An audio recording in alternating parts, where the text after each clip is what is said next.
这是一张非常有名的照片，第一排左一是上一任美国总统拜登，左二就是曾经的美国总统奥巴马，最右边的是当时的美国国防部长罗伯特盖茨，捂嘴巴的是当时美国国务卿希拉里，还有后面露个头的是曾经的美国国务卿布林肯。国家安全顾问在这里只能算小角色，数不胜数。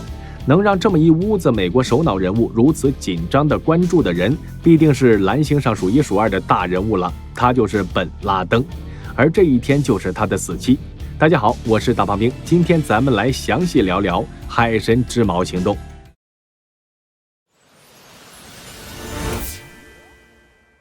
2001年的某天，小布什总统匆匆结束了他在一所小学的慰问。当他登上空军1号的时候，幕僚长匆匆地在他耳边说了一句：“可能是拉登干的。”经过调查，确定了这种可能性，美国政府立刻把拉登列为头号猎杀目标。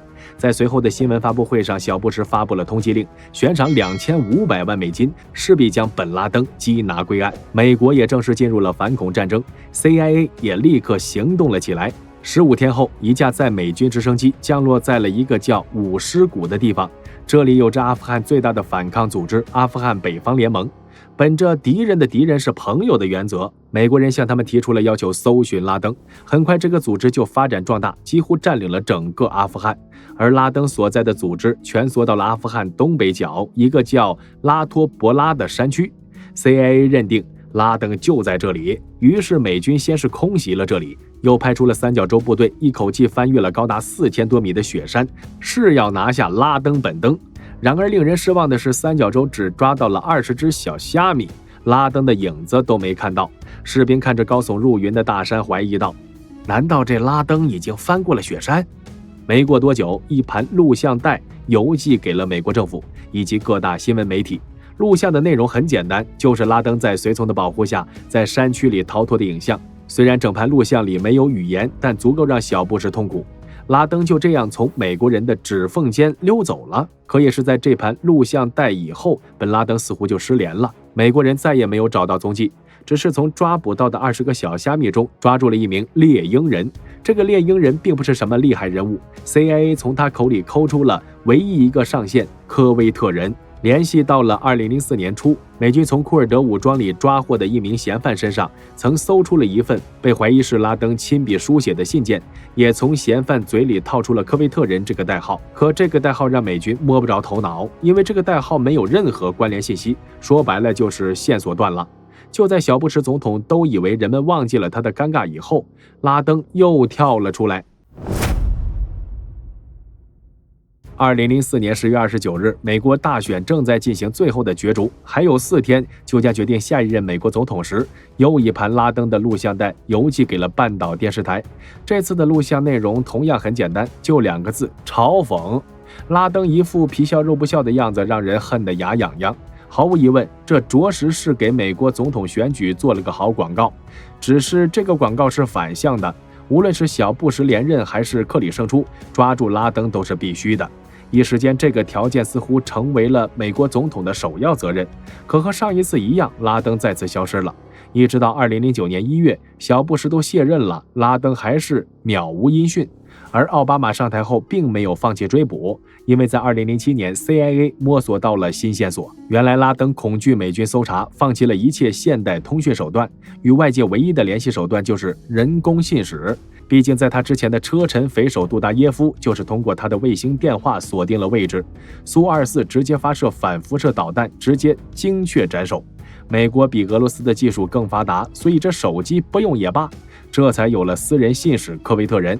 2007年 CIA 终于得知了科威特人叫易卜拉欣·艾哈迈德，可如何在全球80亿人中锁定他又是一个问题。恰好在此时，这个科威特人似乎放松了警惕，他认为 CIA 的关注点只在拉登身上，于是他在人工传信的基础上加了一点科技与狠活，其实就是给下线打电话接头。不过他依然很小心，手机只在一个叫白沙瓦的地方开机，一旦离开这个地方，他就会把电池和电话卡一起拔出。可就是这么一点科技含量，也被盯着他的 CIA 探员们给锁定了。但具体 CIA 是怎么锁定他的，估计现在咱们已经无从知晓了。咱们只能大略做个推算。据说这个科威特人并非科威特人，而是一名普什图族人。这个民族在2011年大概有5000万人，而 CIA 想要锁定他，就要从这5000万人中挨个摸底。毕竟那个时候可没有什么大数据， AI 也没有那么发达，只能人工排查。虽然手机在这里并不太过普遍，可假设5000万人中只有1/3人有手机，那也是个恐怖的天文数字了。2010年8月， CIA 已经在现实中开始暗中搜索这个人，直到有一天锁定了一辆白色铃木吉普车，才算是摸清了科威特人的底细。但 CIA 没打算立刻收网，因为一旦私人信使消失了，恐怕本拉登也会立刻转移，这可不是他们想看到的。在经过了小心的跟踪， CIA 锁定了科威特人的藏身之地，在巴基斯坦首都伊斯兰堡北部一个叫阿伯塔巴德的小镇里，有座格外醒目的建筑。它的院子很大，围墙最高的地方有6米，顶端还有铁丝网阻隔。院子分为东西2部分，西边是一大片空地，东边是一座3层小楼。小楼的窗户十分狭小，甚至最顶楼的窗户还被一堵2米高的隐蔽墙挡着。起初探员们准备在周围的树上安装摄像头，以便24小时监视，可科威特人似乎感知到了什么，第二天就把周围的树砍了个干净。探员们庆幸还好没有安，不然这不就暴露了。接着一名身高约6尺4寸左右的男性每天在院子里散步，这跟拉登的身高相似。 CIA 把这名男子取名漫步者，可只在外面观察毕竟看不真切，有人就想办法要混进去看看。可 CIA 认为任何形式的接触都会打草惊蛇，于是多个接触方案被否决，答案只剩最简单也最笨的办法：长时间的观察。直到半年后，他们发现了几个规律：这个院子里生活了最少2户人，除了科威特人以外，还有一个地位比他更高的人。院子里几乎自给自足，有种菜，还养一些家禽，甚至是羊，可以一连几个月不外出采购，就连垃圾都是自产自销。偶尔有小孩把球打进院子里，里面的人会把球买下来，然后销毁。虽然院子里有不少小孩，但他们从不外出上学。整个院子与外界联系，除了依靠科威特人，就只剩一口接收卫星信号的电视锅。在摸清了这些情况以后， CIA 基本肯定了目标就在其中，剩下的就是如何突袭了。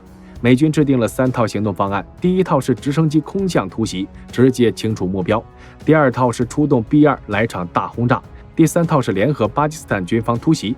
首先被排除的就是 B-2轰炸，这玩意儿出场费太高，而且它炸完了也不好分辨目标，万一过几天又来盘录像带，这谁受得了？其次是找巴基斯坦打配合，但美军害怕走漏风声，也给否决了。最后还是出动特种部队，这场长达10年抓捕终于要有个句号了。最终选定了23名海豹6队队员以及1名翻译和1条警犬，乘坐2架黑鹰突入，一架停在东边楼顶，一架停在西边的院内，上下包抄在3层，直取拉登。另外有4架黑鹰在行动开始45分钟后起飞，2架搭载预备队在巴阿边境待命，一旦前方情况有变，立马投入支援。2架潜入巴基斯坦的西北部，作为第3预备梯队。另有 F-15在巴格拉姆空军基地待命，随时升空进行空中阻拦。整套计划共计79名海豹队员。随后，这些人在一所1:1的院子里展开为期1个月的模拟突袭。待训练完成，指挥官马歇尔·韦伯向奥巴马汇报，部队已经做好准备，任务难度不大，只待风起。2011年4月23日，海神之矛行动确定。28日，79名海豹队员抵达阿富汗。30日，奥巴马出席了白宫记者晚宴，表面上他侃侃而谈，甚至还当众开了特朗普的玩笑，但握紧的双手暴露了他紧张的心情，因为就在当晚，行动就要开始。如果行动成功，这将成为他今后总统之路上的重要资本，而一旦失败，恐怕就不是卸任那么简单了。就在奥巴马紧张万分的时刻，前线因为天气原因被迫终止了行动。到了5月1日，一切准备工作就绪，天气、温度等外部情况良好，行动开始。凌晨1点，2架黑鹰成功避开巴基斯坦雷达，抵达大院上空。本来按照计划呢，黑鹰1号是在院子里面降落，但就在实施空降的时候，直升机遇到了向上打回的废气，被发动机吸入，机体开始旋转下坠。好在飞行员老道，立马决定实施迫降。黑鹰以45度角砸向地面，机尾折断，所幸没有人员伤亡。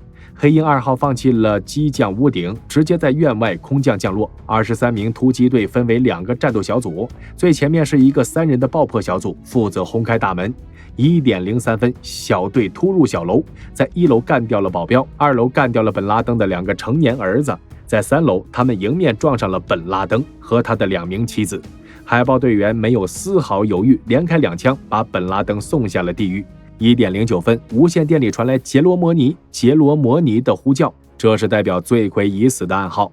1点25分，海豹队员携带着本拉登的遗体登上飞机，同时展开对房间内电脑和资料的搜缴。几分钟后，本拉登和电脑资料全部装机起飞。1点35分，海豹队员引爆了那架飞不走的黑鹰。1点38分，所有人登机飞离。整场行动耗时38分钟，如果只算开始到干掉本拉登，行动仅花费了9分钟，无人伤亡。12小时后，奥巴马在白宫兴奋地宣布了这一消息。另一边，本拉登的遗体在做完 DNA 检测确认身份，可是法医竟然忘记带尺子。